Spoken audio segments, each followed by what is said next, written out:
വെറുതെ കിടന്നുകൊണ്ട് വിശാലമായ ആകാശം നോക്കൂ. ആകാശത്തിലേക്ക് തന്നെ. ശൂന്യമായ ആകാശം, മേഘങ്ങളില്ലാത്ത, നക്ഷത്രങ്ങളില്ലാത്ത. വൈകുന്നേരങ്ങളിൽ നക്ഷത്രങ്ങൾ കാണുന്നില്ലെങ്കിൽ, ഒന്നും കാണുന്നില്ലെങ്കിൽ, ആ സമയത്തല്ലെങ്കിൽ വെളുപ്പിന് ആകാശത്തേക്ക് നോക്കിയിരുന്നാൽ പെട്ടെന്ന് നിങ്ങളുടെ ശരീരം ചെറുതാണെന്ന് തോന്നും. നിങ്ങളിൽ ആരൊക്കെ ഇത് ചെയ്തിട്ടുണ്ട്?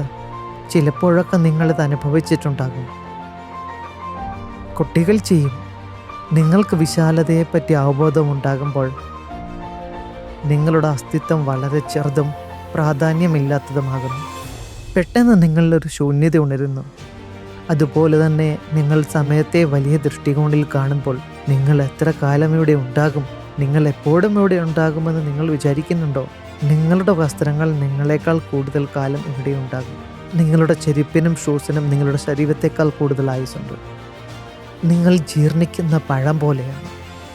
സമയത്തെ വിശാലമായി കാണുമ്പോൾ, സമയബോധം വികസിക്കുമ്പോൾ വിവേകമുണ്ടാകുന്നു, ചേതന വികസിക്കുന്നു,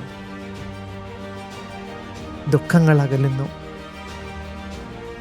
ചെറിയ അവസ്ഥ ഇല്ലാതെയാകുന്നു, മഹാമനസ്കത നിങ്ങൾക്കുണ്ടാകുന്നു.